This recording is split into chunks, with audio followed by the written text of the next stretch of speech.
All right, Joshua, third place. YCS Rimini with True Draco, Yes. correct?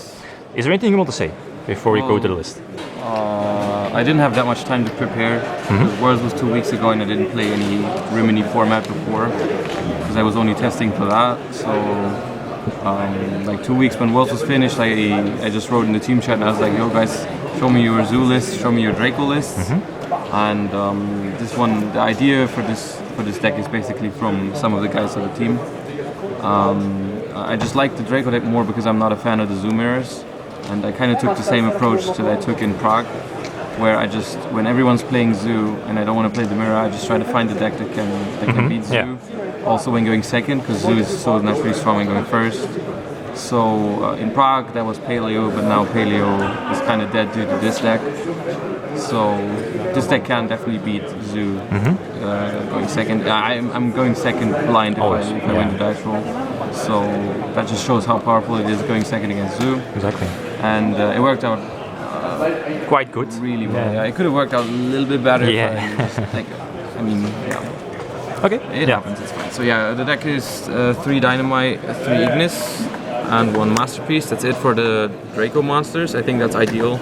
I think more monsters just make you brick too much.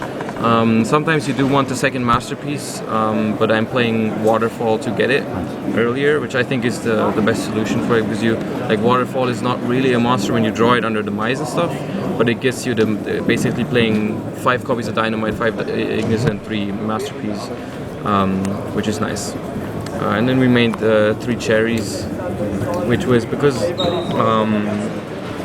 it's the best hand trap because it actually does something when you go second and you draw it later with the Mice. You can still banish all the Dridents, all the Chakanais, and Zoo, like the deck is good at dealing with Drident, but when they don't have Drident, they are just like, the deck just cannot get over your monsters without wasting a lot of resources, because they always have to go like Thorblade, attach Whip from hand, or Tiger Mortar into that, and that, just to kill one monster by battle, and then like they can't get rid of your diagrams, your draw spells with Drident. Like in the long run, hitting the Drident is just so good. And then also it's not dead in the mirror because we play Beelze, and you can make Beelze with this and this, which is like, it's pretty much auto win if they don't have like Stormforth or Book, or also Barrier can out it, but you usually pop the barriers in the process at some point. So yeah, Cherries is really good. That's it for the monsters. 10 monsters, 3 Diagram. That's pretty standard. No terraformings. Diagram is not that broken. You definitely don't want to draw multiple diagrams, and like the diagram usually, like when you don't have this just gets popped by Drident. So you have to draw a hand that can kill Drident and then diagram, which you can't. You don't always have that. So you don't want to play like 6 diagrams. 3 is fine. You go like that. That's pretty good. This is also, that makes the deck super consistent. We only played 2 of this because this is one of the decks where resources matter like the most, and the card is really good, but you really, like drawing 2 is one of the reasons why you can actually lose. It's not like Zoo where the second one is like kind of fine, but here it's like you lose too many resources when you go so few monsters. But yeah, you also have to be careful with the 1 Masterpiece. It's kind of ideal to just not play it turn 1 and play it later. Like often when you have the Mice, you're just not using it turn 1. You set it and for later. This is what you do. Then 1 Book. This used to be Upstart, but the others were kind of making me paranoid about having no out to other Masterpieces that were trap monster immune. So they were like, yeah, let's play 1 spell out.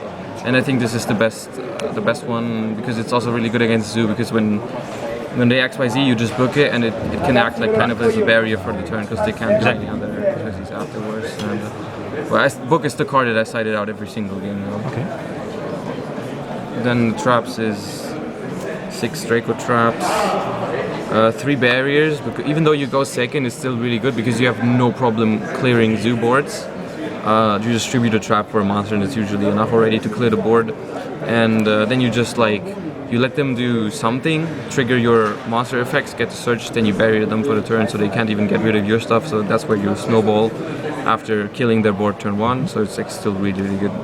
And then yeah, the 2 Waterfalls, like I said, I think this is better than playing more monsters or like a random Maiden, because Maiden is just bad. You don't, like, Maiden is just not good, so you just run this to have more monsters, especially after Demise, when you can like search monster tributes to and then skill drain. Right. 40. Okay. The extra is mainly for cherries. We played Firewall for random. I think that's the Inferno, FTK, whatever, didn't come up. One Mecha in case we played Invoked. Trishula is for Dino. This one is not for cherries. You can actually just make it out of dynamite plus cherries. Never happened though. This one is you can make it in the mirror, but you can also banish it if other decks because it auto wins against your deck. Same with this thing. This thing, Scrap Dragon is the only one that I actually summoned, I think, because you can it's like Ignis, summon cherries or Ash, this, and then pop one of your spell traps. It basically lets you pop 2 cards. Pretty nice.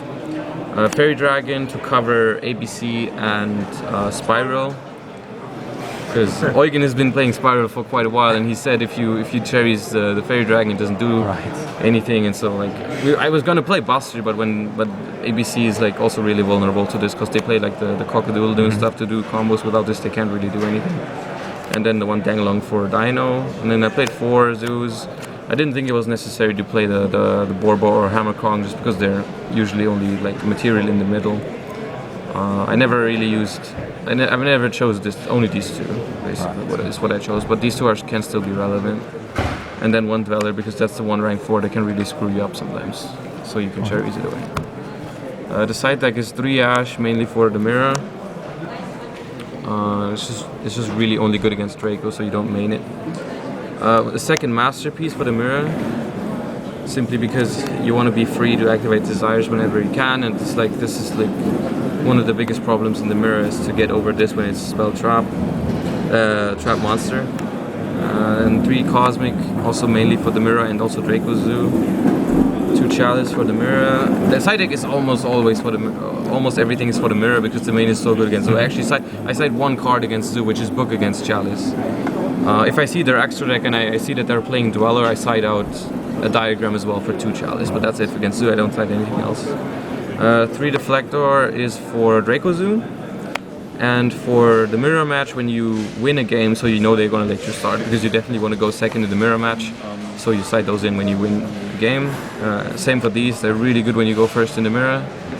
And one warning, it's good against Zoo, Draco Zoo and Draco when they make you start. I think I should have played Dark Hole or Raigeki for Draco Zoo because I played 3 Draco Zoos and I noticed it is the hardest matchup for this deck because you cannot really go first against it, especially game 1, because there's not much you can do to stop them. But going second is just so dangerous against that deck, so you kind of really need Dark Hole Raigeki against that. But besides that, I was happy with the side deck as well. Okay. So, yeah, that's it. Any last words? Shout out to the team, especially Tom and Nico for giving me the basic idea for this deck, and shout out to everyone who traveled here with me, my girlfriend Eugen and his girlfriend, the team, my family at home, everyone. Okay, Joshua, thanks for the list and congrats with another top 3. Thank you.